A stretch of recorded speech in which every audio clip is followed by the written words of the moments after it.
What's up, Internet sleuths? You're listening to Redacted Frequencies. I'm Cipher. And I'm Echo, and today we're diving into some seriously messed up territory. Yeah, so this is episode 15, and we're talking about something that's been keeping me up at night, honestly.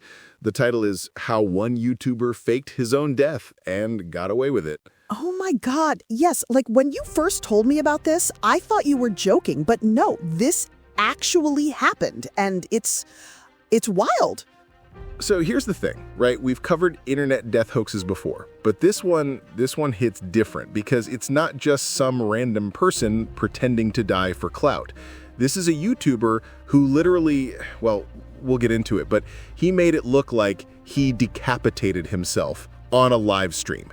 Right, and like the ethics of this whole thing, the platform responsibility. I mean, we're talking about YouTube here, where millions of kids are watching, and this guy just, it makes my skin crawl. Yeah, exactly. And before we dive in, I just want to say, if you're squeamish about, guillotines and fake death scenarios, maybe skip this one. We're not going to be graphic, but the subject matter it's heavy. Absolutely. So, let's get into it. The story starts with this guy. His real name is Benjamin Stuart Steele, but he goes by Rusty Cage on YouTube. Right, American YouTuber. And this dude, okay, so he's known for doing these really elaborate, kind of dangerous stunts. But the thing that makes this story so insane is that he built, and I can't believe I'm saying this, he built a functional guillotine in his backyard.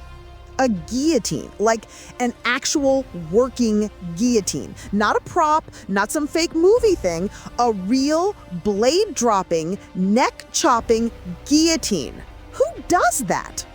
I know, right? And apparently he was using it for a video series. Like, this wasn't just a one-off thing. He had been building up to this moment for I don't know how long, but March 2024, that's when everything went down. March 2024. Yeah.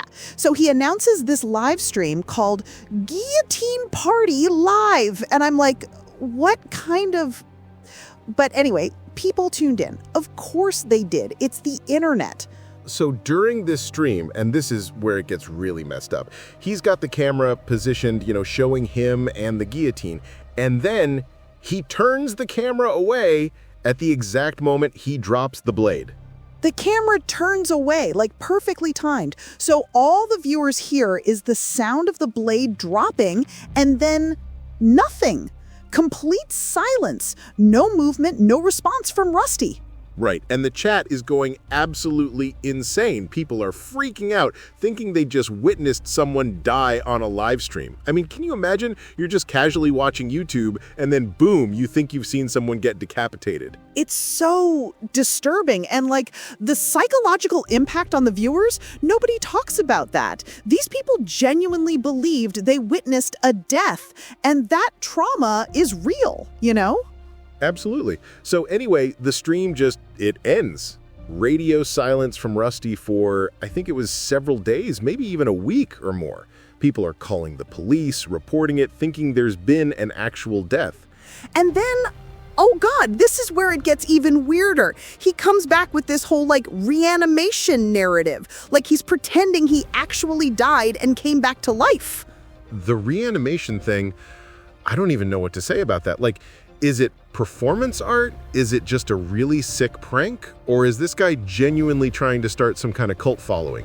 Well, that's exactly what everyone's been debating, right? Some people are saying it's brilliant performance art, pushing the boundaries of what content creation can be.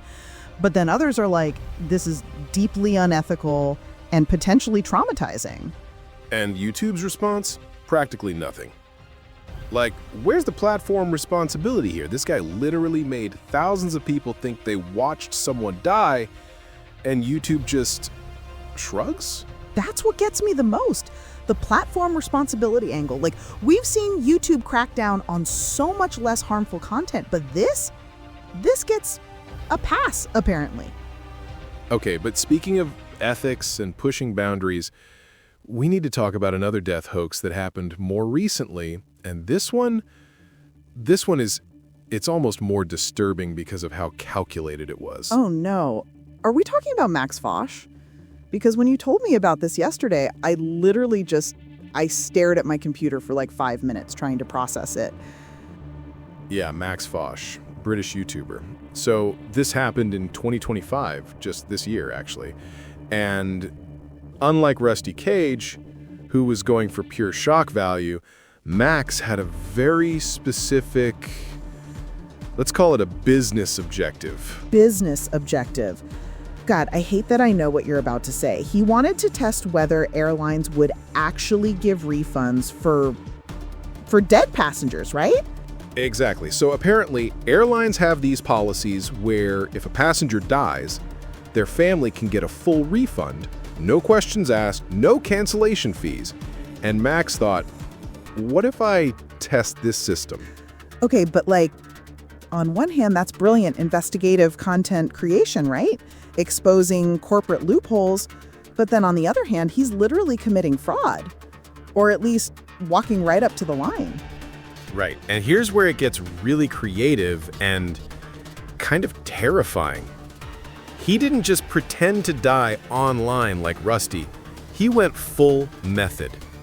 He got himself a death certificate from, and I can't believe this is real, a micronation called Cyborga. Wait. A micronation? What the hell is a micronation? Is that legally valid? So Cyborga is this tiny principality in Italy that it's complicated, but basically they claim independence and issue their own documents. It's not recognized by major governments, but the certificate looks official enough that, well, apparently it fooled an airline. Oh my God, he found like the perfect loophole, a death certificate that's technically real, but from a place that doesn't really. But wait, it gets worse, doesn't it? Oh yeah, it gets worse. He didn't just get the certificate. He held an actual mock funeral, with friends and family participating, knowing it was fake, but making it look completely legitimate for the documentation. A mock funeral? Like his friends and family had to pretend to mourn him while he's standing right there? That's psychologically messed up on so many levels. What did his family think about this? I don't even know, but here's the crazy part. He submits all this documentation to the airline, death certificate, funeral photos, the whole package, and they actually accepted it. They accepted it? No way. No freaking way. You're telling me a major airline just processed a refund claim for a dead person without proper verification? That's terrifying from a security standpoint. Right? It exposes how broken these systems are. But here's where Max actually shows some ethics. He consulted with a lawyer before taking the money, and the lawyer basically said, "This is fraud. Don't do it." Okay, so he didn't actually take the money, thank God, because I was about to lose all respect for this guy. But still, the fact that he got that far is incredible and terrifying. Exactly. And what's fascinating is how different this is from Rusty. Rusty was all about shock value, traumatizing viewers. Max was, it's almost like legitimate investigative journalism, but using incredibly questionable methods. Yeah, it's like Rusty was motivated by views and shock. Max was actually trying to expose a real problem with airline policies. But the methods, fake death certificates, mock funerals, where do we draw the line? And that's exactly what his whole stunt highlighted, these ethical boundaries in content creation, financial loopholes in corporate systems, and the very real legal risks. He walked right up to the edge of fraud and then stepped back. But what worries me is, what precedent does this set? Like, now other content creators know this is possible. How many people are going to try this without the ethical restraint to not actually take the money? Right, and that's actually a perfect segue into our third case, because we've talked about shock value, we've talked about investigative content, but now we need to discuss what might be the most disgusting death hoax of all time. And this one, God, this one makes me physically sick. Oh, no. No. Are we talking about, please tell me we're not talking about ImJayStation. Please tell me we're not going there. Oh, we're going there. Jason Eth here, ImJayStation, Canadian YouTuber, and this happened in 2020, so it's not even that long ago. And what this guy did is so fundamentally different from our other cases because it wasn't his death he faked. Wait. Not his own death. Then whose? Oh, God. Oh, my God. He faked someone else's death? His girlfriend's death? I think I'm going to be sick. Exactly. His girlfriend. He falsely claimed that she had been killed in a drunk driving accident. Just completely fabricated it. And then, and this is where it gets so much worse, he didn't just make one video about it. Oh no, he milked it. Multiple videos, grieving, memorializing her, playing up the bereaved boyfriend act. Multiple videos? He made multiple videos pretending to grieve his very much alive girlfriend? What kind of sociopathic... I mean, at least Rusty and Max were risking their own reputations, their own legal troubles. This guy threw his girlfriend under the bus for content. And here's the kicker. She wasn't dead, obviously. She was alive the entire time while he's making these videos, crying on camera, asking for sympathy, getting donations from people who genuinely felt bad for him.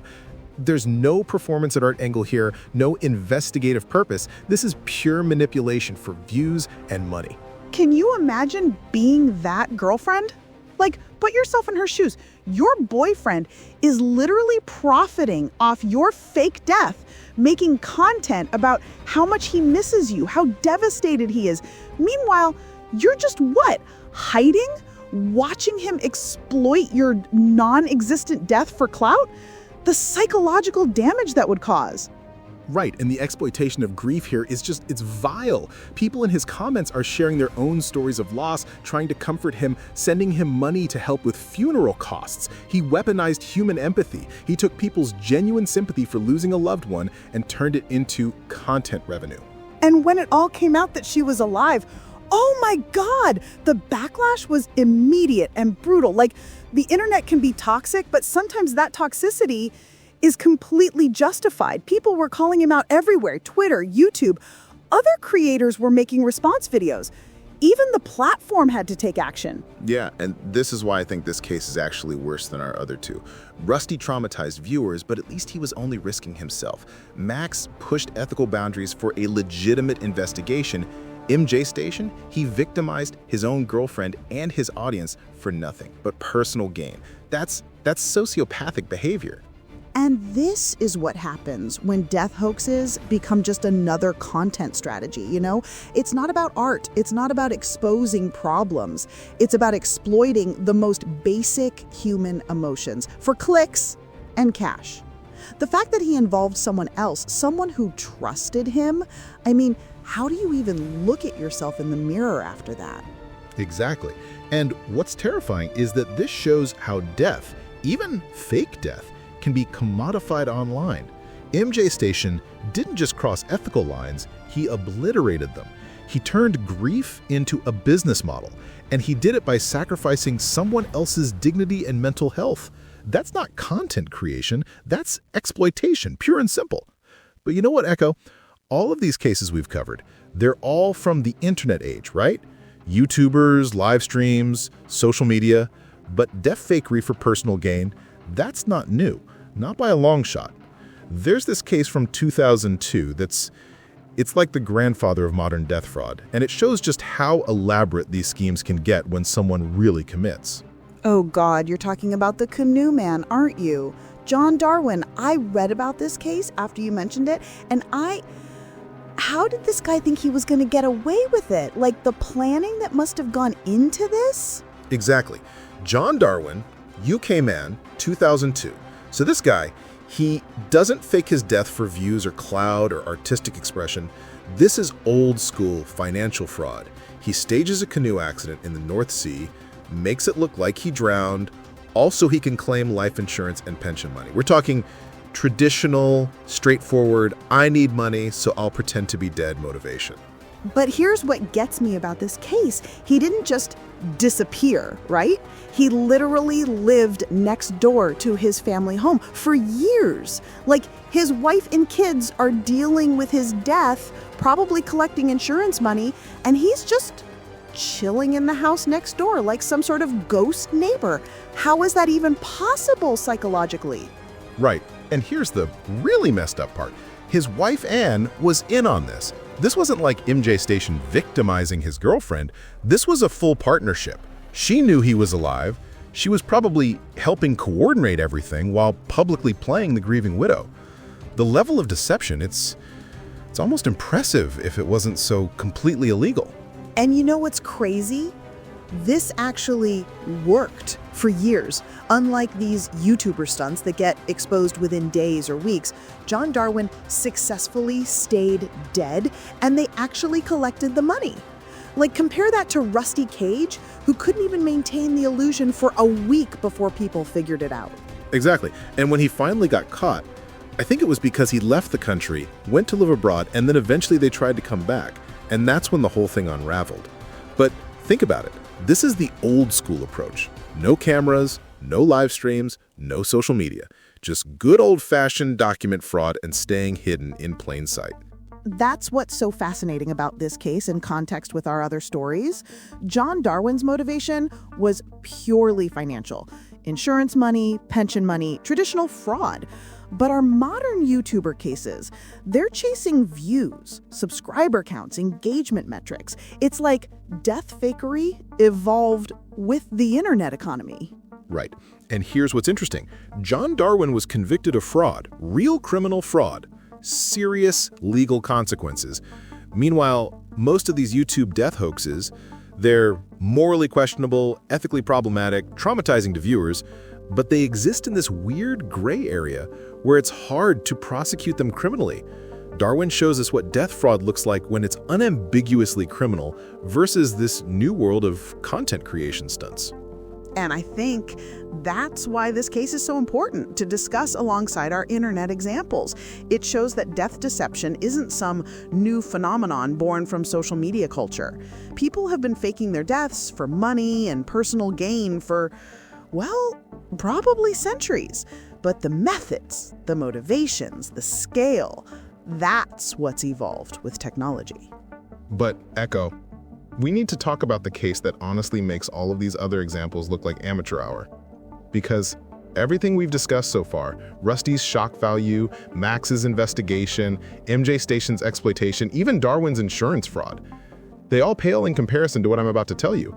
This is death faking at its most criminal, most dangerous level. Oh, no. Oh, God. You're talking about Nicholas Alahverdian, aren't you? The Nicholas Rossi case. Cipher, this one actually makes me sick to my stomach because this wasn't about content. This wasn't about money. This was about evading justice for serious violent crimes. Exactly. Nicholas Alahverdian, also known as Nicholas Rossi, U.S. man accused of multiple crimes including rape. In 2020, this piece of garbage faked his own death by claiming he had cancer, but unlike every other case we've discussed, this wasn't performance art, it wasn't content creation, it wasn't even financial fraud. This was pure criminal evasion. He was trying to escape justice for rape charges. And he didn't just disappear, right? He resurfaced in Scotland under this completely new identity, like Arthur Knight. Like, this wasn't just faking death, this was full identity reconstruction. He had new documents, new backstory, everything. The level of planning and preparation this must have taken? Right, and when authorities caught up to him, this guy had the absolute audacity to deny being Alahverdian. Despite fingerprint matches, despite tattoo matches, despite overwhelming evidence, he's sitting there insisting he's Arthur Knight from Ireland. Like, the sheer audacity of thinking he could just lie his way out of DNA and biometric evidence. What makes me absolutely furious about this case is that it worked for years. While his victims were dealing with trauma, while justice was being delayed, this monster was living freely under a fake identity in Scotland. And by 2024, he finally admitted to the fraud, but only because he got caught red-handed. In 2025, he was convicted of rape charges in Utah. And this is exactly why this case is so important to understand in contrast to our YouTube examples. Rusty Cage was chasing shock value and views. Max Fosh was conducting questionable but legitimate investigation. Even ImJayStation, disgusting as he was motivated by clout and money. But Alahverdian, this was about escaping accountability for violent crimes. This shows death faking at its most evil. most dangerous level. Exactly. This wasn't a stunt, it wasn't content, it wasn't even traditional fraud for money. This was a high-stakes, real-world attempt to permanently escape justice for rape. While content creators are faking death for entertainment or clout, this guy was using the same tactics to evade serious criminal charges. The fact that he actually got away with it for years is terrifying. But here's what gives me some faith in the system. He got caught. Despite the elaborate identity change, despite years of living as Arthur Knight, despite all his denials and legal maneuvering, justice eventually caught up to him. He was convicted. The victims got their day in court. It shows that even the most sophisticated death-faking schemes can't ultimately protect you from the consequences of violent crimes. And I think that's actually the perfect place to wrap up this episode. We've covered the spectrum here, from shock value stunts to investigative content to pure exploitation to traditional fraud to criminal evasion. What's clear is that the motivations behind death faking are as varied as they are disturbing, but they all reveal something dark about human nature and our digital age. Speaking of dark revelations, next episode we're diving into something that's going to blow your mind. The billion-dollar conspiracy behind self-help gurus. We're talking about systematic manipulation, financial exploitation, and how the self-improvement industry has become a machine for extracting money from vulnerable people. Trust me, after researching this topic, I'll never look at motivational speakers the same way again. If you're watching this on YouTube, please hit that subscribe button and give us a like if this episode made you think differently about death hoaxes and online manipulation. And honestly, share this with someone. These stories need to be talked about. The more people understand these tactics, the harder it becomes for bad actors to exploit them. This has been Redacted Frequencies. I'm Cipher. And I'm Echo. Stay curious, stay skeptical, and we'll see you next time.